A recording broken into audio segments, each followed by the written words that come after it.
중앙은행에 대한 신뢰가 음. 점점 없어지고 있는 거 아닌가. 음. 그 중앙은행에 대한 신뢰가 사라지는 만큼을 금의 시가총액이 가져간 게 아닌가라고 생각이 들거든요. 이게 중앙은행에 대한 신뢰라는 얘기는 좀 다른 말로 표현하면은 피아트 머니죠. 그러니까 달러 만이 아니고 유로화 만이 아니고 엔화 다 마찬가지로 뭉뚱그려서 쟤네들이 글쎄 이런 생각을 하다 보면 제한되어 있는 재화 금이 낫지 않나? 이런 생각을 할 수 있다라는 거예요. 그 차이가 그걸 만들었다고 생각하고 저는 개인적으로 올해가 아니더라도 내년이 됐든 언제가 됐든 중앙은행에 대한 신뢰는 조금씩 더 깨질 것 같아요. 아까 제가 2% 말씀드렸잖아요. 2% 하지 말고 3%로 하자. 엄청 깨질 거예요. 믿을 수가 있나요, 이거를? 그렇게 될 거라서 저는 금에 대한 관심을 반드시 가져야 된다라고 생각을 합니다.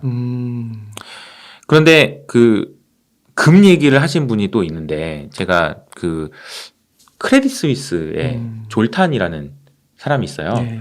그러니까 혹시 들어보셨나요? 그 인용 좀 많이 지난번에 오셔서도 한번 졸탄 그쵸, 인용하셨던 것 같아요. 저 그분이 이제 워낙 월가에서도 되게 유명하시고 근데 이분이 보고서를 쓰면 저는 한 6페이지 정도 되는데 그림이 하나도 없어요. 그냥 글로만 써 있어요. 그리고 저도 얼마 전에 알았는데 이분이 애널리스트도 아니더라고요. 그래서 크레딧 스위스 홈페이지 들어가 보면 보고서도 다운받아서 보실 수가 있어요. 모두가. 근데 이분 참 여러 가지 재밌는 말씀 많이 하셨는데 금과 관련된 얘기할 때 이런 얘기를 하시더라고요. 러시아가 지금 궁지에 몰렸잖아요. 천연가스로 유럽을 공격하려고 그랬는데 하필 또 날씨가 따뜻하잖아요. 그래서 뭐 실패했다 이런 얘기 나오고 러시아가 궁지에 몰릴수록 할 수 있는 일은 뭘까? 근데 서방 국가들 그러니까 이제 유럽과 미국을 진짜 머리를 세게 때릴 수 있는 게 있는데 그게 뭘까? 그러면서 좀 너무 황당한 얘기긴 한데 러시아에 있는 원유를 사갈 때 금으로 사가라 니네. 금 내놔 라는 거예요. 근데 그러면 무슨 문제가 생기냐면 사실 금 전체 세상 그러니까 ETF도 그렇고 전체 금과 관련된 그 파생 상품들도 그렇고요. 금이 있다고 생각하고 거래를 하고 있는 거거든요. 근데 이제 러시아나 중국이나 이런 데서 계속 금을 가져가 버리면 야 이게 큰일 날 수 있다. 그러니까 물론 그런 일이 있진 않겠죠. 근데 그런 상상을 할 수 있다는 얘기예요. 그렇죠. 그러니까 우리가 중요한 거는 그런 상상을 할 수도 있다라는 상황 자체가 금 가격에는 도움이 될 수 있다라는 생각을 하셔야 된다는 거예요. 그러니까 저는 그 말을 듣고 참 굉장히 좀 인상적이긴 했는데요. 얼마 전에 중국에서 사우디에 가가지고 시진핑이 빈살만 만나가지고 야 니네 우리가 기름 엄청 많이 사줄게. 그냥 기름만 사주는 정도가 아니고 니네가 바다에다가 구멍을 뚫어서 기름 판다 그러면 내가 돈 줄 거고 만약에 그걸로 정제 시설을 만든다 그러면 또 돈 줄 거고 화학 다 아무튼 투자 엄청 해줄게 위안화로. 그 대신에 위안화로 가져가 위안화로 그런 얘기를 했었거든요. 그러니까 이제 위안화로 가져가라고 했다는 얘기 때문에 달러 패권이 문제가 된다 뭐 이런 얘기 되게 많이 했었는데 되게 흥미로웠던 거는 뭐냐면은 중국 굉장히 잘 준비를 하고 있어요. 그러니까 위안화로 주기 위해서 필요한 거는 파이프라인이 있어야 될 거 아닙니까? 위안화를 뭐 종이로 줄 수는 없잖아요.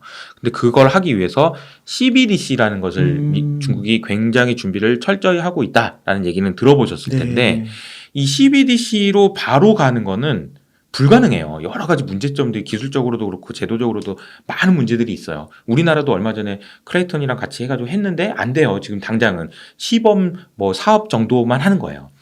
그래서 BIS라고 하는 전 세계 결제 은행이 뭘 만들었냐면요. M-브릿지 CBDC라는 걸 만들었어요. 그러니까 M-브릿지 CBDC라는 게 뭐냐면은 CBDC로 가기 전에 브릿지 역할을 해주는 CBDC 말하는 거예요. 근데 요거를 했는데 여기에 들어가 있는 나라들이 태국, 중국, 그리고 뭐 러시아, 그 다음에 UAE가 들어가 있어요. 아랍. 잠깐만 UAE는 얘는 왜 갑자기 들어가 있는 거지? 라고 생각해서 의아했는데 저도 이렇게 찾아보다 보니까 이런 얘기가 나오더라고요. 인도에서 러시아에 있는 원유를 사갈 때 UAE 다르힘 통화로 지불하겠다라는 말이 나와요.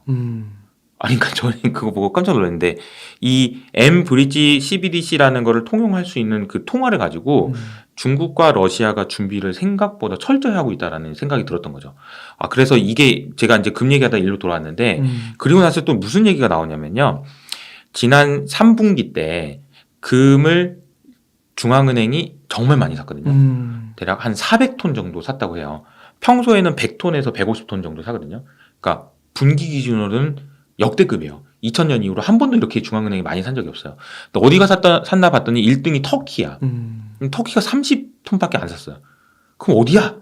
뭐 신고 안 한 데가 어디 있나? 그럼 신고 안 한 데 중에 이렇게 보니까 러시아랑 중국인 거예요. 러시아랑 중국의 중앙은행이 이미 금을 많이 사고 있어요.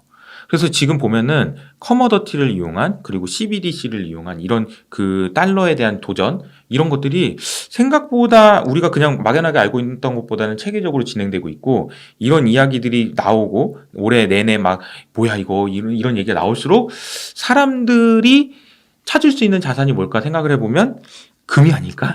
이런 생각을 저는 하는 거죠. 그래서 금이 막 아까 제가 말씀드린 대로 금을 가지고 있는데도 현금 흐름이 없기 때문에 워렌 버핏도 투자 안 하고 뭐 금리가 올라가면 얘는 빠지는 그런 자산이긴 한데 올해 다들 아시는 것처럼 금리는 조금 낮아질 것 같고 그리고 인플레이션도 어쨌든 낮아지는 건 낮아지는 거니까 그렇다고 보면은 금도 하나의 좋은 투자처로 생각해 보실 수 있지 않을까라는 생각이 듭니다. 그 달러에 대한 신뢰가 떨어지는 이유가 그러니까 그런 원유를 살 때 달러로 결제를 하면은 그 미국은 사실 그 달러를 그냥 언제든지 찍어가지고 그냥 사면 되는 거잖아요. 근데 원유는 이제 상품으로서 파는 거고, 그러니까 거기에서의 이제 괴리에 있어서 그 다른 국가들이 불만을 좀 느껴가지고 그걸 달러로 이제 못 믿겠다. 너네 막 찍어내고 그럼 그냥 너네 사기만 하는 거고 종이값만 내면은 다 가져갈 수 있는 건데 전 세계에 물고 그런 거에서 이제 비롯되는 거라고도 볼 수 있는 건가요? 네, 그 제가 작년에 사실은 이제 크립토 그러니까 이제 코인 관련해서도 굉장히 관심도 많았고 공부도 많이 하다 보니까 그 내용도 사실 책에서 많이 다뤘는데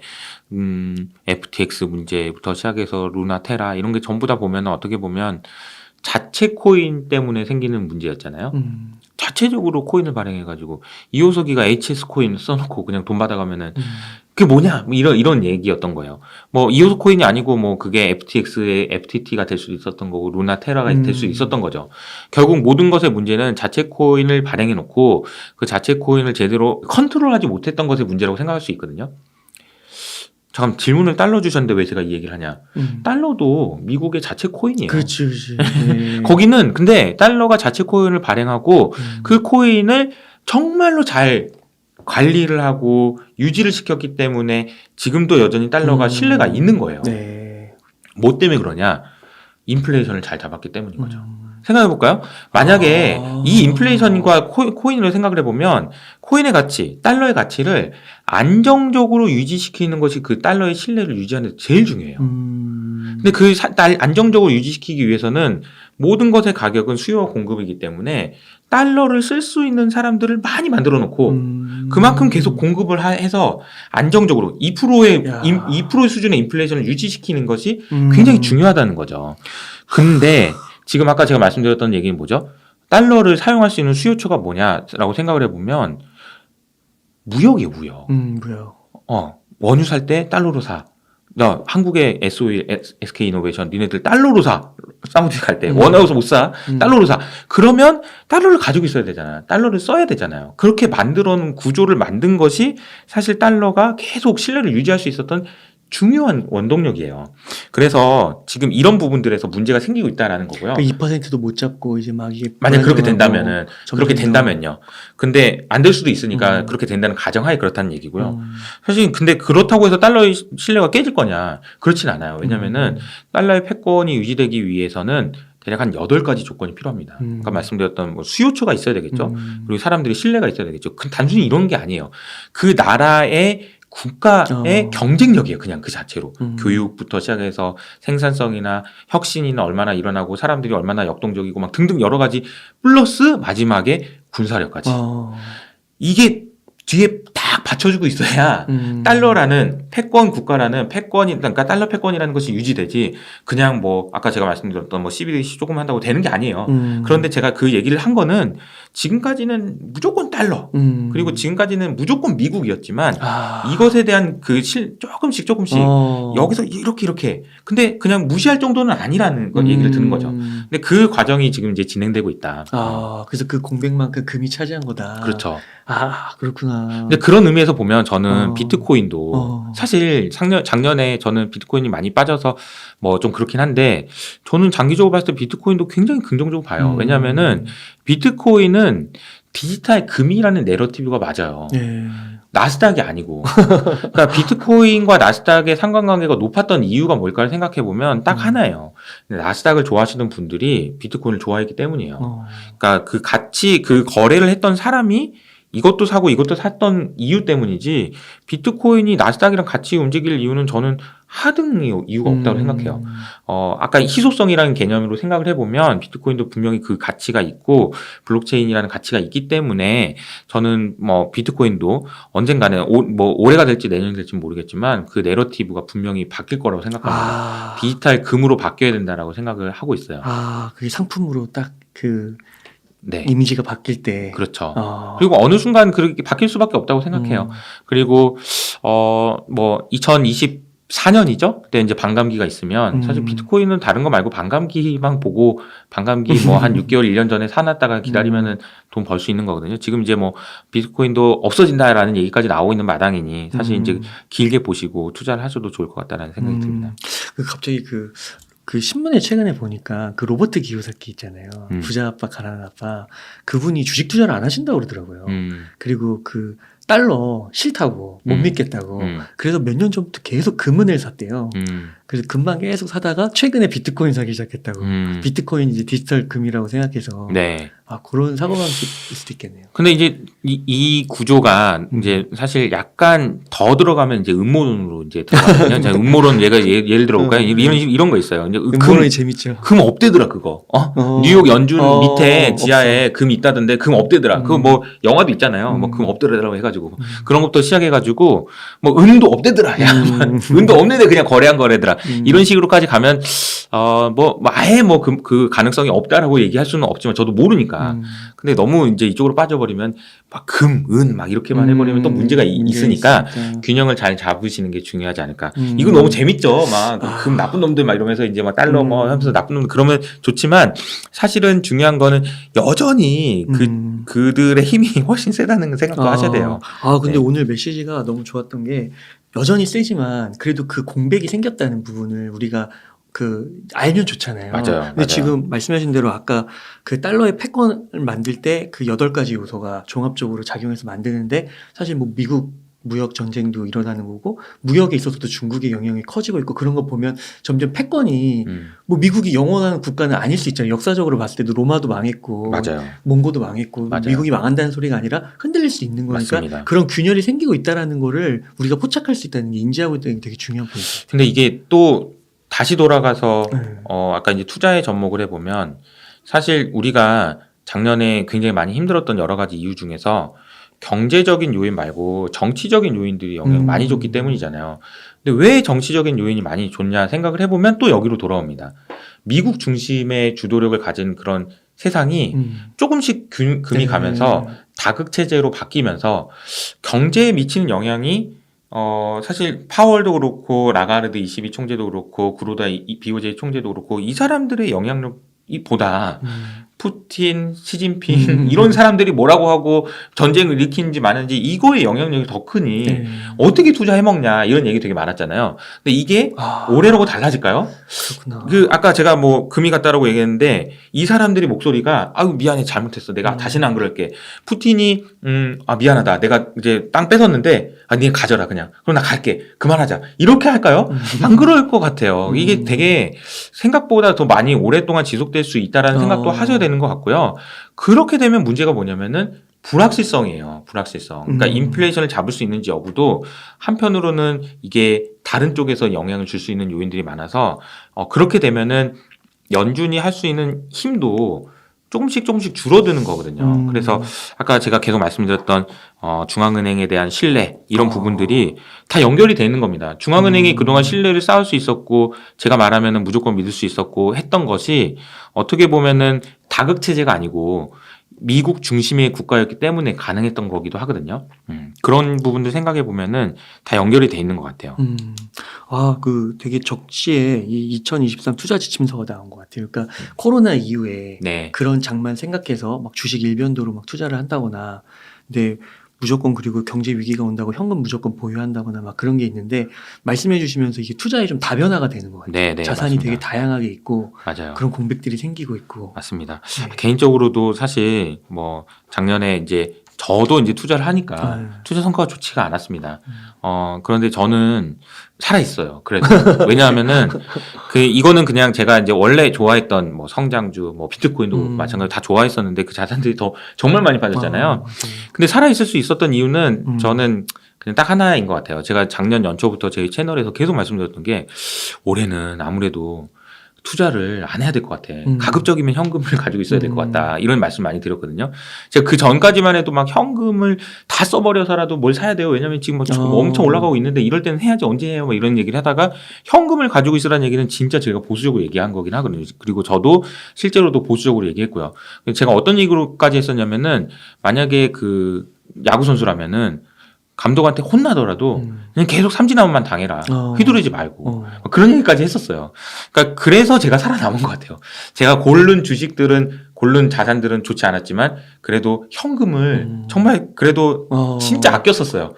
투자를 정말 하고 싶었지만 참았고 막 이런 것 때문에 살아 있었던 것 같고요. 어떻게 보면 제가 이직을 했던 것도 스타트업이라고 옮겼잖아요. 근데 스타트업이 그때 사실 꼭지였거든. 그 뒤로 지금 많이 힘들잖아요. 그나마 다행스러운 거는 제가 골랐던 종목, 그러니까 회사가 그나마 다행이어가지고 지금 다니고 있는 것 같고요. 이 말씀을 드리는 이유가 제가 이제 이 방송을 보시는 분들한테 꼭 당부해드리고 싶은 말씀이 최근에 고민했던 것 중에 하나 있는데요. 그 투자라는 것이 무엇일까? 투자라는 것을 게임으로 보면 어떤 게임일까라고 생각을 해보면 축구 경기랑은 완전히 다른 게임이라는 생각이 들었어요. 그러니까 축구 경기는 전후반 90분을 뛰잖아요. 그리고 전후반 90분이 끝나면 이제 다 끝나는 거예요. 네가 이겼고 네가 졌어. 끝. 그렇기 때문에 어떻게 싸워야 되냐면 90분 내내 죽을 힘을 다해서 뛰어야 돼요. 끝나면 끝이니까. 근데 투자는 네. 안 그래요. 투자는 언제까지 안 끝나냐면은 내가 죽을 때까지 안 끝납니다. 나는 투자 안 하는데 투자를 안 하는 의사결정도 투자예요. 그렇기 때문에 우리의 투자는 계속 안 끝나는 게임이에요. 그래서 우리는 지지 않아야 되는 것 같아요. 이기려고 하는 게 아니고 지지 않으려고 해야 된다. 지지 않으려고 한다는 게 뭐냐면은 생존한다는 얘기고 살아있는다는 얘기예요. 그러니까 내 자산이 없어지면 안 되고 살아남아서 계속 투자를 해야 된다는 얘기거든요. 근데 그러려면 어떻게 해야 되는지도 저도 고민을 많이 했는데 근데 되게 유연한 마인드를 가지고 계시고 또 겸손하게 계속 배우는 게 되게 중요하지 않을까. 사라지면 안 돼요. 사라지면 안 돼요. 그게 사라지면 안 된다는 생각을 여러분들이 꼭 하셨으면 좋겠습니다. 또 뭐 틀리고 맞고 막 이런 것도 중요하지만 사는 게 중요하거든요. 네, 이기고 지고도 중요하지만 지지 않는 게 중요하고 이런 부분을 꼭 말씀을 드려보고 싶었습니다. 네. 네. 그러면은 2023년도 그 아까 말씀해주신 생존을 하셨다는 이유 중에 하나가 꾸역꾸역 그래도 현금을 보유하셨다는 거잖아요. 네네. 2023년도 어느 정도 현금을 계속 보유해 가는 그런 포지션은 필요할까요? 그럼요. 근데 자 현금 얘기가 나왔으니까 네. 조금만 더 부연 설명을 드리면 네. 이런 것 같아요. 뱅크 오브 아메리카에서 그 매년 해마다 모든 자산들을 딱 나래비를 세워가지고 얘가 1등, 얘가 와. 2등 이런 식으로 쭉 세워가지고 재밌네. 2000년부터 쭉 한 표가 있거든요.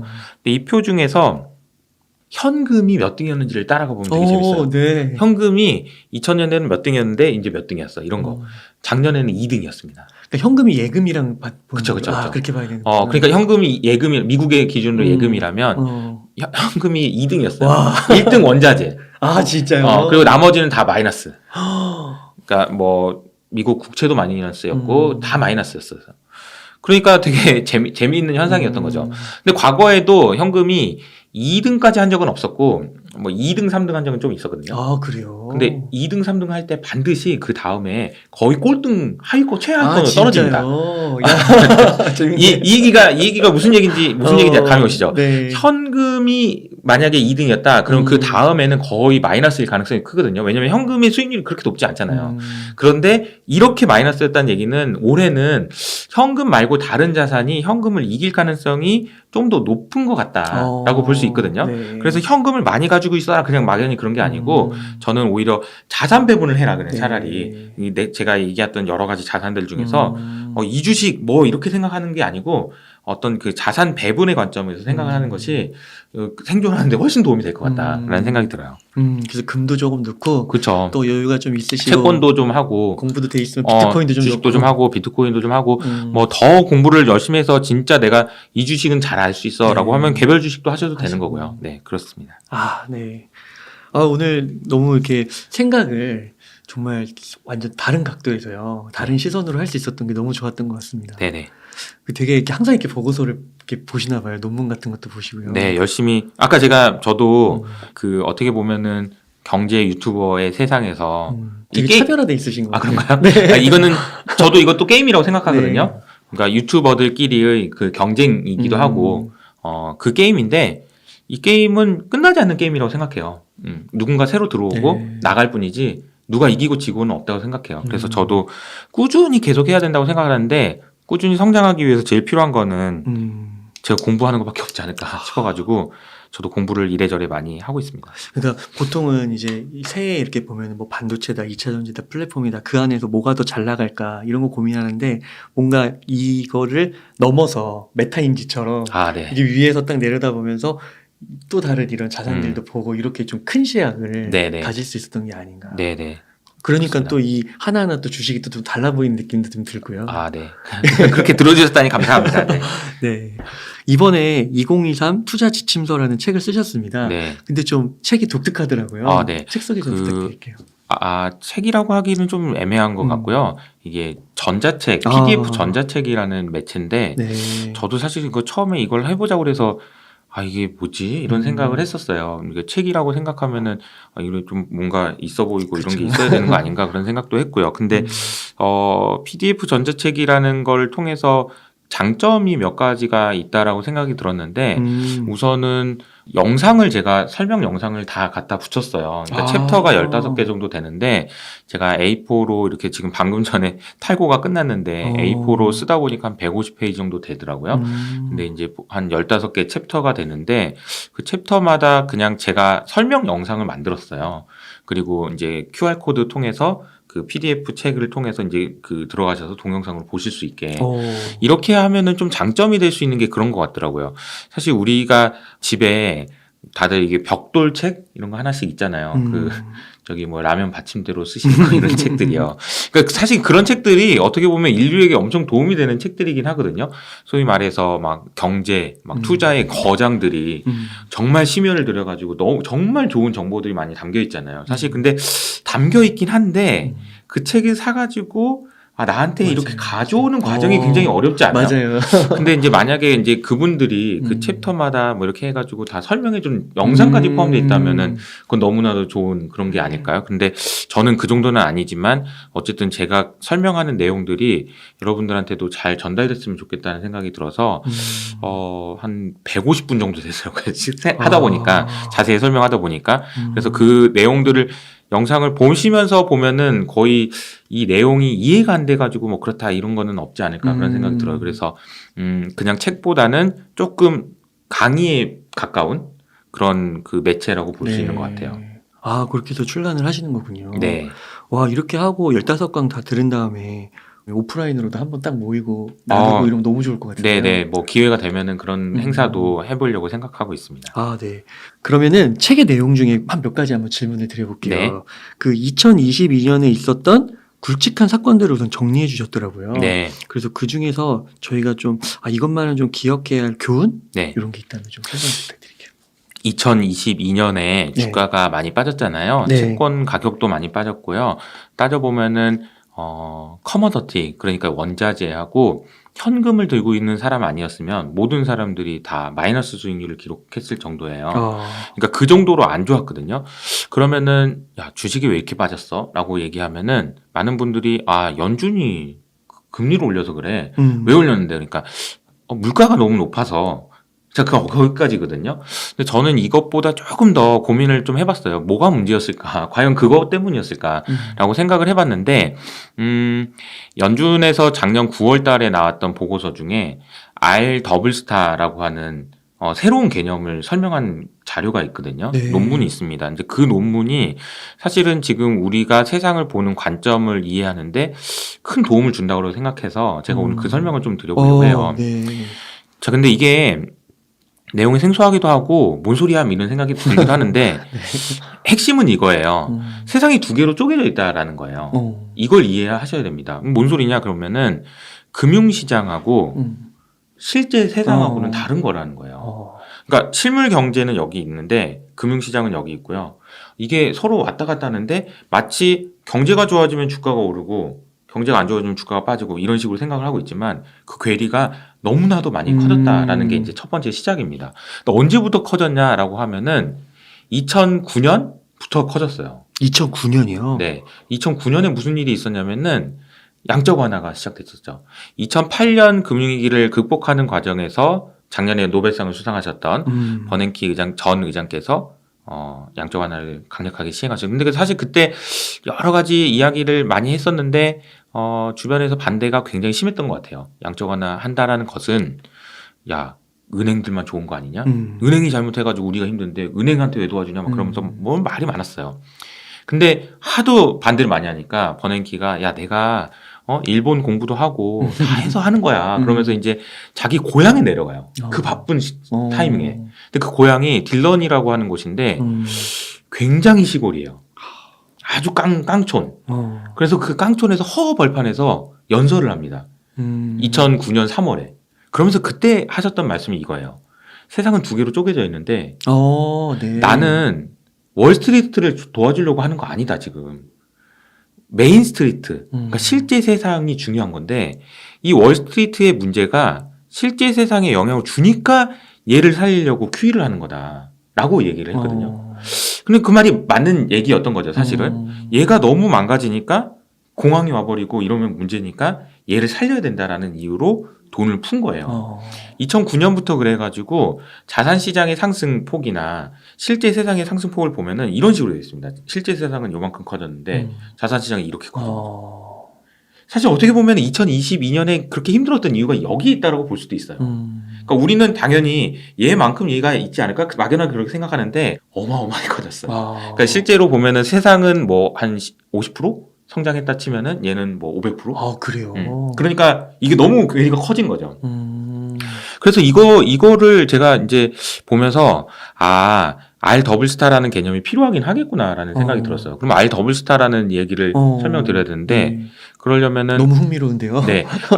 R 원스타도 알아야 돼요. 더블스타를 가려면. 네. R 원스타가 뭐냐면은 네. 중립금리라는 개념입니다. 이 중립금리라는 개념이 무슨 개념이냐면은 이게 제가 책에다가는 그렇게 설명을 드렸어요. 수험생이 있어. 근데 이 수험생이 한 6시간 정도 자면은 딱 적당한 그래서 이제 공부도 잘하고 이렇게 할 수 있는 정도라고 했을 때 8시간 자면 학교를 못 갈 거고 그렇다고 뭐 무리해가지고 3시간을 자면은 병원에 갈 거잖아요. 그러니까 그 6시간이라는 그 적당한 수준이 있다라는 개념이에요. 금리에다 적용하면 금리도 마찬가지입니다. 네. 금리도 경제가 많이 성장하면 좋죠. 공부도 많이 하면 좋고. 근데 너무 성장하다 보면은 인플레이션이라는 문제가 생기는 거고요. 그것보다 덜 성장하게 되면 디플레이션이라는 문제가 생겨요. 인플레도 없고 디플레도 없게 만드는 어떤 적정한 수준의 금리. 네. 즉 다시 말하면 실제 세상이 안정적으로 움직일 수 있는 인플레도 없고 이렇게 그런 세상을 만들 수 있는 금리. 네. 이걸 중립금리라고 얘기해요. 그걸 R 원스타라고 얘기합니다. 그러니까 그걸 맞추기 위해서 지금 우리가 열심히 작년에 금리를 올린 거예요. 그럼 R 더블스타는 뭐냐? 이거는 메인 스트리트, 그러니까 실물 경제를 위한 금리가 아니고요. 금융시장을 위한 중립금리가 따로 있어야 된다는 얘기예요. 그래서 되게 황당하죠. 그래서 저도 이 내용을 소개한 블룸버그 기사를 보면서 그 앵커가 여자분인데 엄청 흥분하면서 이런 말도 안 되는 소리가 어딨냐 그러면서 인플레가 안 잡혔는데 이것 때문에 어쩌냐고 이런 얘기가 막 나와요. 그래서 이제 제가 그 논문을 찾아보면서 공부를 했는데 이게 되게 신선한 얘기가 많이 있습니다. 네. 근데 거기서 얘기하는 거는 R 원스타랑 R 더블스타가 이렇게 있으면 비슷하게 움직인다. 단 위기 상황이 오게 되면 이 금리가 이렇게 된다라고 얘기해요. 이렇게 된다는 말은 무슨 말일까요? 보면은 R 원스타. 그러니까 실제 세상을 안정시키기 위해서 필요한 금리는 이 정도인데 금융시장이 안정되기 위해서 필요한 금리는 여긴 거예요. 그럼 만약에 여기 있으면 어떻게 될까요? 여기 있으면 실제 세상에서 인플레이션을 잡기에는 아직 부족해요. 그러면 더 올려야 돼. 그렇죠. 그런데 금융시장을 망가뜨릴 수 있는 금리는 되는 거예요. 그렇죠. 그게 언제는? 작년 9월, 10월 달이었던 거예요. 어. 작년 9월, 10월 달에는 그 금리를 올리긴 더 올려야 되잖아요. 지금 더 가야 돼요. 근데 영국에서 난리나, 한국에서 난리나, 일본에서 난리나 이런 일들이 다 어떻게 보면 이 사이에 있던 어떤 문제였다는 생각이 든다는 거죠. 그래서 R 더블 스타라는 개념을 이해하시는 것이 굉장히 중요하다. 그러면 이건 앞으로 어떻게 활용될 거냐? 아마 이제 세상에서는 이 두 개가 나눠져 있다는 개념을 아실 것 같고요. 이게 정상적으로 돌아오는 과정이 지금 진행되고 있다고 생각해요. 그러면서 실제 세상이 커지는 만큼 자산 시장도 커지는 게 너무나도 당연한 세상으로 우리는 가고 있다라고 생각이 들고요. 그래서 R 더블 스타 이게 문제가 될 수 있다라고 생각하면 좀 천천히 하자. 금리 인상 좀 천천히 하자. 혹은 양적 긴축 그만 좀 하자. 좀 천천히 하자. 얘가 망가지게 생겼다. 얘가 망가지고 얘가 망가지면 안 되잖아. 얘는 좀 살려놔야지. 이런 이야기들이 많이 나올 것 같아요. 그래서 이제 그런 이야기들이 처음 나오고 아마 적용된 게 아마 10월 달에 그런 내러티브가 적용된 게 아닌가 싶습니다. 그때부터 사실 시장이 안정을 되찾았어요. 주가는 뭐 계속 흔들리고 있긴 하지만 그때부터 시장이 안정된 게 연결되지 않나 그런 생각이 듭니다. 그러면은 이제 저희가 올해 2023년에 그러니까 작년에 시장이 이제 이런 식으로 바라보면은 이게 조금 더 이해가 되실 것 같고요. 올해 시장을 보시려면은 이제 인플레이션을 결국 또 봐야 되거든요. 네. 제가 늘 말씀드리는 건 이런 거예요. R 원스타가 여기 있고 R 더블 스타가 여기 있어. 근데 금리가 여기 있다고 하면은 더 올려야 되는데 못 올린 건가? 아니면은 이미 금리가 여기 있어서 그러니까 R 원스타보다 더 금리를 많이 올린 거여서 괜찮나 이제 인플레이션 잡히나? 그러니까 요약하면 이런 거죠. 연준이 금리를 지금 천천히 올린다고 하는데 금리를 안 올리는 건가? 못 올리는 건가? 두 개가 미묘하게 다르거든요. 안 올리는 거라면은 연준이 이 정도면 충분하다. 인플레이션 잡을 수 있다. 잡았다라고 생각하는 거고 못 올리는 거라면은 인플레이션 못 잡지만 얘 R 더블 스타 요거 때문에 그만하자라고 생각할 수 있는 거여서 만약에 두 번째 후자의 시나리오라면은 많이 안 좋은 시나리오가 될 거고요. 전자의 시나리오라면은 괜찮은 시나리오가 될 겁니다. 그 결과는 인플레이션이 어떻게 되느냐에 따라서 달라질 것 같아요. 여기서 좀 궁금한 게 그 미국이 경제를 볼 때 그 세계 경제를 보기보다는 자국의 경제를 본다고 많이들 얘기를 하시더라고요. 네. 그래서 드는 생각이 뭐냐면은 지금 보니까 어제도 고용지표 좋고 소득도 올라가고 근데 이런 상태에서는 사실 금리를 더 올리더라도 미국은 문제가 별로 안 되는 거 아닌가요? 네. 근데 다른 나라들은 문제가 될 것 같은데 그러면은 미국 자체 입장에서는 금리를 그냥 더 올리더라도 상관이 없는 게 아닐까. 정말 맞는 말씀이신 것 같고요. 네. 이제 몇 가지가 있어요. 그러니까 미국이 금리를 올려서 세상이 더 힘들어지는 과정을 보고 의도하거나 그러진 않겠지만 그래도 괜찮다라는 논리가 몇 가지가 있는데 미국의 주택 가격을 보면요. 주택 가격이 굉장히 많이 올랐다가 지금 이제 어제 보니까 맨하탄에서도 집값이 빠지기 시작했다라는 얘기가 나올 정도로 이제 집값이 빠르게 하락하고 있거든요. 근데 이것도 보면은 아까 제가 설명드렸던 거랑 비슷한 개념인데 미국의 집값은 이렇게 올랐고요. 이 집에 해당되는 부채는 이렇게 올랐거든요. 그러니까 이 괴리가 굉장히 커요. 집값이 많이 빠지더라도 아직은 버퍼가 있는 거예요. 그래서 금리를 올려도 괜찮다는 얘기가 하나 여기서 나오고요. 두 번째는 고용인데요. 고용시장이 미국의 고용시장을 보실 때 너무 헷갈리거든요, 지금. 그러니까 왜냐면은 우리가 뉴스로 접하는 많은 뉴스들은 아마존도 직원 70% 더 자른다고 그랬어요, 어젯밤에. 1000 명을 자르기로 했는데 17,000명 잘라야 될 것 같아 라고 어제 얘기했고, 세일스포스노 빅테크들이 전부 다 지금 다 해고를 하고 있습니다. 그러면은 고용지표가 안 좋아야 되는 거 아닌가? 라는 생각이 드는데, 그래요. 고용지표가 계속 좋아요. 어제도 좋게 나오고요. 왜 그런가를 봤더니 이게 두 가지로 또 나눠질 수 있는데 첫 번째는 화이트 칼라, 두 번째 블루 칼라. 화이트 칼라는 보통 사무직 그리고 관리직 이런 분들 얘기하는 거죠. 이제 소프트웨어 개발자들 이분들은 안 좋아요. 그 전에 너무 좋았지 근데 이분들 그러니까 소위 말하는 블루 컬러 그러니까 이제 그 공장에서 일하시거나 이런 분들은 고용 시장이 너무 좋아요. 그래서 미국에서 지금 굉장히 이례적인 게 고연봉자 그리고 고학력자들의 임금보다 저연봉자나 저학력자들의 임금이 2배, 3배 빠르게 올라가고 있어요. 그러니까 저학력자들의 임금, 그러니까 고용시장이 훨씬 좋다는 얘기예요. 사실 근데 이거는 경제에 되게 좋은 거예요.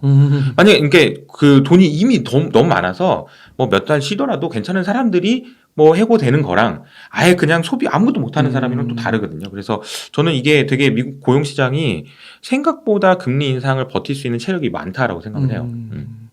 그래서 사실은 말씀하신 대로 미국은 금리를 올려서 물가를 잡을 수도 있을 것 같고 여러 가지 큰 문제에서 벗어날 수도 있을 것 같은데 여러 가지 문제들이 있는 나라들 있죠. 대표적으로 이제 유럽, 일본 뭐 등등 여러 국가들에서는 아직도 심각한 문제들이 해결된 게 별로 없거든요. 그래서 이게 아직은 좀 미지수로 남겨져 있는 게 아닌가라는 생각이 듭니다.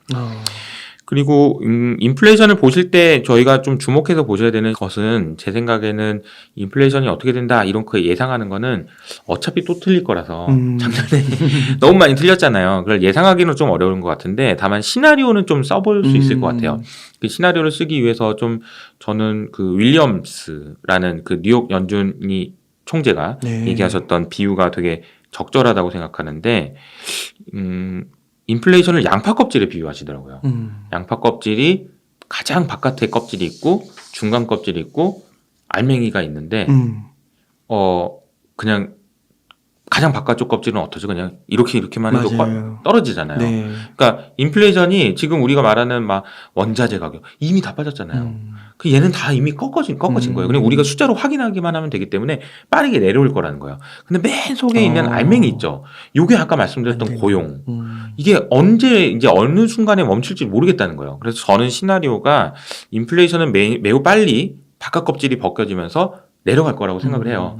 근데 이 내려가서 이 멈추는 지점 있잖아요. 그 멈추는 지점이 2% 위가 될 수도 있다고 생각해요. 만약에 2% 위라면 반드시 여러 가지 이야기들이 나올 텐데 가장 대표적으로 문제가 될 수 있는 얘기가 이런 얘기가 아닐까 싶습니다. 연준이 물가 목표제를 2%로 잡았는데 3%로 바꾸자 우리 이런 얘기가 나올 수 있을 것 같아요. 실제로 지금 열가에서는 굉장히 이슈가 되고 있어요. 이 얘기가. 아니 왜 굳이 2%라고 해가지고 지키지도 못할 약속 그거 한다고 계속 긴축하고 우리 힘들게 해야 되냐. 그만하자 이제. 어떻게 될까요? 근데 그게 만약에 받아들여진다면 3% 아니면 4%로 올리자. 그러면 금리도 올라가야 되는 거 아니에요? 금리도 올라가야 되겠죠. 네. 그러니까 처음에 이제 그 얘기를 들었을 때 이제 많은 분들이 주변에 물어보면 야 그러면 연준이 긴축 그만하면 주가 좋겠다 이렇게 생각을 하시는데 한 번 더 생각해 보면은 이거는 조금 문제가 있어요. 무슨 얘기냐면은 연준이 2%로 잡을 수 있다라고 여전히 계속 말하고 있는 거랑 못 잡을 것 같아요라고 말하는 거랑 완전 다른 얘기예요. 2%로 잡을 수 있다라고 얘기하는 동안에는 그래도 시장에서 그래 결국은 인플레는 2%가 적당한 거지 지금은 7% 이거는 너무 이상한 거야라고 생각을 하겠지만 만약에 목표치 자체를 3에서 4%로 올려버리면은 3에서 4%가 적당한 인플레이션이 돼버리는 거거든요. 그럼 그때부터는 명목금리라고 하는 금리의 레벨 자체가 올라가요. 그러면서 사실 이제 금리의 레벨이 올라가는 거는 적정한 주가의 수준을 낮추는 역할을 합니다. 그래서 그건 좋은 거는 아니라고 볼 수 있어요. 네. 그리고 또 하나는 연준에 대한 신뢰가 깨질 수 있겠죠. 이거는 연준이 물가를 못 잡네.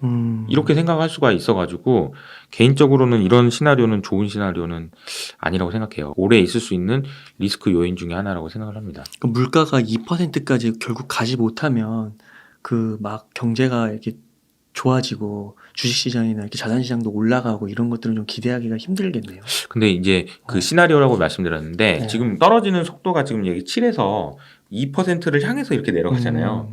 이렇게 내려가는 구간에서는 항상 우리는 계속 이렇게 내려갈 거라고 생각하기 있기 때문에 이렇게 내려가는 구간에서 오히려 주가가 좋을 수 있어요. 희망을 품을 수 있잖아. 야 우리 2% 이하의 세상도 야 안 된다고 하더니 결국 되네 그러면서 이제 막 그 구간이 있을 거예요. 아마 제 생각엔 그게 상반기가 아닐까 싶어요. 이게 내려가는 속도가 빠를 거니까. 근데 덜컹하는 시점이 아마 여름 정도가 될 것 같은데 그때는 어이구 이거 뭐야 이런 생각을 하지 않을까요? 그렇구나. 네. 그러면은 사실 이제 뭐 여러 가지 이슈가 있을 수 있는데 사실 뭐 물가가 2%가 아닌 위에서 혹은 멈추거나 아니면 또 다른 시나리오는 이런 게 있을 수 있죠. 그 물가가 너무 많이 내려가서 막 1% 이하로 내려가고 막 이럴 수도 있거든요. 잘 상상은 안 되지만. 네, 그럴 수도 있습니다. 너무 소비가 급격하게 안 좋아지고 어, 리세션이 되고 막 이러면은 그럴 수도 있어요. 그러면 또 연준이 금리를 내릴 겁니다. 그럼 금리를 내리면 또 다시 물가가 올라가는 그런 현상이 생길 거예요. 그러니까 이게 말씀드리는 시나리오는 앞으로 우리가 물가나 연준의 행동이나 이런 것이 볼 때 지금부터는 인플레이션, 지금부터 디플레이션 이렇게 생각하기는 좀 어렵다는 말씀을 드리는 거예요. 그렇게 된 근본적인 이유가 뭐 연준이 잘못해서 그런 거다. 파월이 멍청하다. 파월은 뭐 경제학 박사도 없더라. 막 이러면서 이제 그렇게 생각할 수도 있다고 보거든요. 근데 저는 반대로 세상이 풀어야 되는 문제가 너무 어려워졌기 때문이라고 생각을 해요. 그러니까 만약에 옛날 같았으면은 그냥 요 정도의 문제를 가지고 이렇게 하는 거였다면은 지금은 막 이렇게 큰 문제를 가지고 이렇게 해야 되다 보니까 금리를 이렇게 올렸다가 금리를 이렇게 낮췄다가 막 난리를 쳐야 되는 그런 상황이 된 게 아닌가라는 생각이 들어요. 어쨌든 지금은 굉장히 좀 어려워진 구간으로, 그러니까 연준 입장에서도 그렇고 각국 중앙은행도 그렇고요. 어려워진 구간으로 들어간 것 같습니다. 근데 사실 이제 올해 초에 짝 신년사로 이창용 총재님께서 얘기하셨던 그 문구가 저는 되게 중요한 문구라고 생각을 하는데, 네. 뭐라고 얘기하셨냐면은 금융 안정, 그리고 경제, 그리고 물가, 이 세 개가 서로 올해는 굉장히 상충될 것 같다라는 얘기를 하셨어요. 그러니까 이제 물가를 잡기 위해서 금리를 올리긴 해야 되겠으나 그렇게 하다 보면은 경기, 아까 제가 말했던 실물 경제 또 안 좋아질 것 같고 금융 안정, 이게 이제 월스트리트 아까 말씀드렸던 그 개념이거든요. 이게 서로 엄청 상충될 것 같다는 얘기예요. 그래서 잘 핸들링 해야 될 것 같다. 이거 이러면은 이러면서 이렇게 해야 될 것 같다라는 얘기를 하셨거든요. 반대로 말하면은 그만큼 어려운 환경이라는 걸 의미하기도 합니다. 아까 이제 투자에 접목을 해보면 사실 우리가 작년에 굉장히 많이 힘들었던 여러 가지 이유 중에서 경제적인 요인 말고 정치적인 요인들이 영향을 많이 줬기 때문이잖아요. 근데 왜 정치적인 요인이 많이 줬냐 생각을 해보면 또 여기로 돌아옵니다. 미국 중심의 주도력을 가진 그런 세상이 조금씩 금이 가면서 다극체제로 바뀌면서 경제에 미치는 영향이 사실 파월도 그렇고 라가르드 22 총재도 그렇고 구로다 BOJ 총재도 그렇고 이 사람들의 영향력이 보다 푸틴, 시진핑 이런 사람들이 뭐라고 하고 전쟁을 일으키는지 마는지 이거의 영향력이 더 크니 어떻게 투자해먹냐 이런 얘기 되게 많았잖아요. 근데 이게 올해로 달라질까요? 그렇구나. 아까 제가 뭐 금이 갔다라고 얘기했는데 이 사람들이 목소리가 아유 미안해 잘못했어 내가 다시는 안 그럴게. 푸틴이 미안하다 내가 이제 땅 뺏었는데 니네 가져라 그냥 그럼 나 갈게 그만하자 이렇게 할까요? 안 그럴 것 같아요. 이게 되게 생각보다 더 많이 오랫동안 지속될 수 있다라는 생각도 하셔야 되는 것 같고요. 그렇게 되면 문제가 뭐냐면은 불확실성이에요. 불확실성. 그러니까 인플레이션을 잡을 수 있는지 여부도 한편으로는 이게 다른 쪽에서 영향을 줄 수 있는 요인들이 많아서 그렇게 되면은 연준이 할 수 있는 힘도 조금씩 줄어드는 거거든요. 그래서 아까 제가 계속 말씀드렸던 중앙은행에 대한 신뢰 이런 부분들이 다 연결이 되는 겁니다. 중앙은행이 그동안 신뢰를 쌓을 수 있었고 제가 말하면은 무조건 믿을 수 있었고 했던 것이 어떻게 보면은 다극체제가 아니고 미국 중심의 국가였기 때문에 가능했던 거기도 하거든요. 그런 부분들 생각해 보면은 다 연결이 돼 있는 것 같아요. 그 되게 적시에 이 2023 투자 지침서가 나온 것 같아요. 그러니까 코로나 이후에 네. 그런 장만 생각해서 막 주식 일변도로 막 투자를 한다거나, 근데 무조건 그리고 경제 위기가 온다고 현금 무조건 보유한다거나 막 그런 게 있는데 말씀해 주시면서 이게 투자에 좀 다변화가 되는 것 같아요. 네, 자산이 맞습니다. 되게 다양하게 있고 맞아요. 그런 공백들이 생기고 있고. 맞습니다. 네. 개인적으로도 사실 뭐 작년에 이제 저도 이제 투자를 하니까 투자 성과가 좋지가 않았습니다. 그런데 저는 살아 있어요. 그래도 왜냐하면은 이거는 그냥 제가 이제 원래 좋아했던 뭐 성장주, 뭐 비트코인도 마찬가지로 다 좋아했었는데 그 자산들이 더 정말 많이 빠졌잖아요. 근데 살아 있을 수 있었던 이유는 저는 그냥 딱 하나인 것 같아요. 제가 작년 연초부터 저희 채널에서 계속 말씀드렸던 게 올해는 아무래도 투자를 안 해야 될 것 같아. 가급적이면 현금을 가지고 있어야 될 것 같다. 이런 말씀 많이 드렸거든요.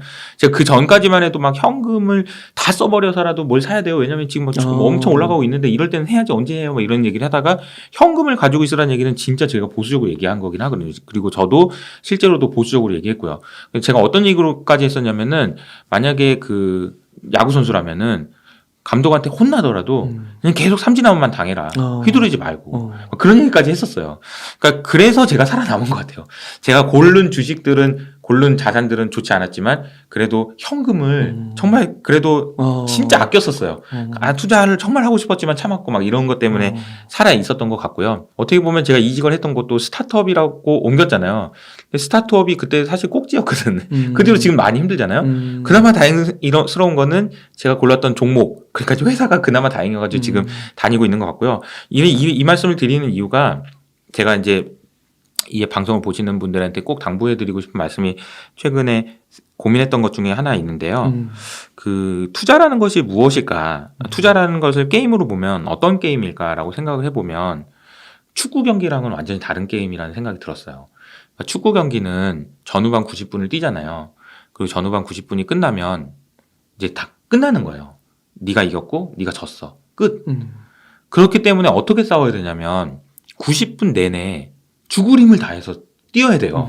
끝나면 끝이니까. 근데 투자는 네. 안 그래요. 투자는 언제까지 안 끝나냐면은 내가 죽을 때까지 안 끝납니다.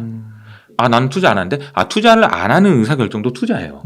그렇기 때문에 우리의 투자는 계속 안 끝나는 게임이에요. 그래서 우리는 지지 않아야 되는 것 같아요. 이기려고 하는 게 아니고 지지 않으려고 해야 된다. 지지 않으려고 한다는 게 뭐냐면은 생존한다는 얘기고 살아있는다는 얘기예요. 그러니까 내 자산이 없어지면 안 되고 살아남아서 계속 투자를 해야 된다는 얘기거든요. 근데 그러려면 어떻게 해야 되는지도 저도 고민을 많이 했는데 근데 되게 유연한 마인드를 가지고 계시고 또 겸손하게 계속 배우는 게 되게 중요하지 않을까. 사라지면 안 돼요. 사라지면 안 돼요. 그게 사라지면 안 된다는 생각을 여러분들이 꼭 하셨으면 좋겠습니다. 또 뭐 틀리고 맞고 막 이런 것도 중요하지만 사는 게 중요하거든요. 네, 이기고 지고도 중요하지만 지지 않는 게 중요하고 이런 부분을 꼭 말씀을 드려보고 싶었습니다. 네. 네.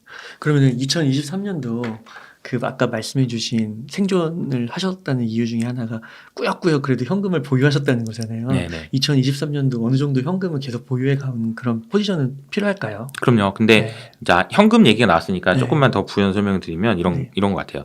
뱅크 오브 아메리카에서 그 매년 해마다 모든 자산들을 딱 나래비를 세워가지고 얘가 1등, 얘가 와. 2등 이런 식으로 쭉 세워가지고 재밌네요. 2000년부터 쭉 한 표가 있거든요.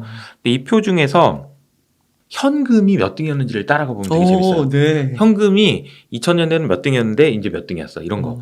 작년에는 2등이었습니다. 그러니까 현금이 예금이랑 그쵸. 그렇게 봐야 되는 거죠. 그러니까 현금이 예금이 미국의 기준으로 예금이라면 현금이 2등이었어요. 와. 1등 원자재. 아 진짜요? 그리고 나머지는 다 마이너스. 그러니까 뭐 미국 국채도 마이너스였고 다 마이너스였어요. 그러니까 되게 재미있는 현상이었던 거죠. 근데 과거에도 현금이 2등까지 한 적은 없었고 뭐 2등, 3등 한 적은 좀 있었거든요. 아 그래요? 근데 2등, 3등 할 때 반드시 그 다음에 거의 꼴등, 하위권, 아, 최하위권으로 떨어집니다. 재밌네. 이 얘기가 무슨 얘기인지 감이 오시죠? 네. 현금이 만약에 2등이었다, 그럼 그 다음에는 거의 마이너스일 가능성이 크거든요. 왜냐면 현금의 수익률이 그렇게 높지 않잖아요. 그런데 이렇게 마이너스였다는 얘기는 올해는 현금 말고 다른 자산이 현금을 이길 가능성이 좀 더 높은 것 같다라고 볼 수 있거든요. 네. 그래서 현금을 많이 가지고 있어라 그냥 막연히 그런 게 아니고 저는 오히려 자산 배분을 해라 그래. 네. 차라리 제가 얘기했던 여러 가지 자산들 중에서 이 주식 뭐 이렇게 생각하는 게 아니고 어떤 그 자산 배분의 관점에서 생각을 하는 것이 생존하는데 훨씬 도움이 될 것 같다라는 생각이 들어요. 끝으로 네. 시청자님들께 하고 싶으신 말씀이나 강조하고 싶으신 말씀 좀 부탁드리겠습니다. 네, 사실 제가 뭐 PDF 책을 낸 이유도 결국은 유튜브에서 듣는 얘기, 책에 쓰여져 있는 얘기가 중요한 게 아니고 그것을 내 걸로 만드는지가 되게 중요한 것 같거든요.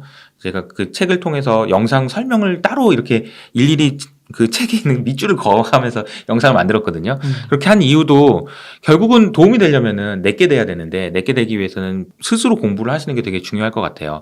올 한 해는 어느 때보다도 공부가 필요한 때인 것 같고요. 꼭 살아남으셔가지고 그 투자의 세계에서 퇴장하지 마시고 생존 투자하셨으면 좋겠습니다. 네.